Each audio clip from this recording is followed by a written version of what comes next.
প্রতিশ্রুতির ওই ডামাডোলে থাকতে চাই না। আমাদের এখানে কেউ কেউ সিঙ্গাপুর মালয়েশিয়া বানানোর প্রতিশ্রুতি দিয়েছিল, কিন্তু বানায় রাখছে এই এলাকাতে একটা গার্বেজ। আমরা বলতে চাই যে আমাদের প্রতিশ্রুতি আমরা কাজে প্রমাণ করতে চাই।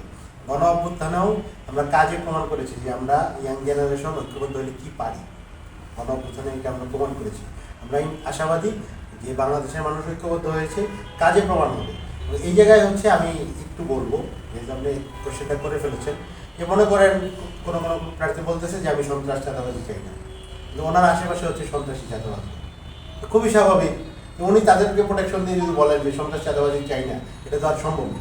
কিন্তু আমরা এটা দম নিয়ে বলতে পারি যে জাতীয় নাগরিক পার্টি এনসিপি, আমি নিজে ব্যক্তিগতভাবে সন্ত্রাস চাঁদাবাজি দুর্নীতির সাথে জড়িত হইনি, কোনো ধরনের এই ধরনের প্রশ্রয় এবং প্রোটেকশন দিই। কিন্তু আমাদের যারা প্রতিদ্বন্দ্বী প্রার্থী আছে, যেমন বিএনপি জোটের প্রার্থী, ওনার আশেপাশে হচ্ছে ঠিকই তো সন্ত্রাসী চাঁদাবাজি, উনি বলতেছেন উনি মানবিক সুন্দর নারায়ণগঞ্জ কীভাবে সম্ভব?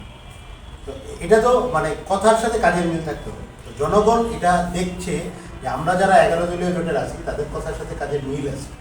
ওই জায়গা থেকে আমরা আশাবাদী যে জনগণ আমাদের প্রতিশ্রুতিতে শুধু প্রতিশ্রুতিই ভাবতেছে না, আমাদের এটা কমিটমেন্ট ভাবতেছে যে এটা অবশ্যই আমরা পূরণ করব।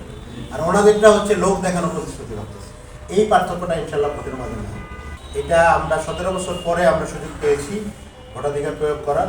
অবশ্যই আমরা যাচাই বাছাই করে সৎ, যোগ্য, দক্ষ প্রার্থীকে নির্বাচিত করব। কারণ এত মানুষের রক্ত বা আত্মত্যাগের পরেও যদি সন্ত্রাস, চাঁদাবাজ, দুর্নীতি সয়লাভ হয় নারায়ণগঞ্জ তথা বাংলাদেশে, তাহলে মানুষের আত্মত্যাগের দ্বিধা হয়ে যায় এবং আমাদের দেশের উন্নয়নের যাত্রা, সমৃদ্ধির যাত্রাটা আরও পিছিয়ে পড়ে। ওই জায়গা থেকে আমরা মনে করি যে অবশ্যই শিক্ষিত, যোগ্য, সৎ এবং দুর্নীতির সাথে, মাদকের সাথে, সন্ত্রাসের সাথে জড়িত না, কমিটমেন্ট রাখতে পারবে এরকম ব্যক্তিকেও যাতে তারা সিলেক্ট করে।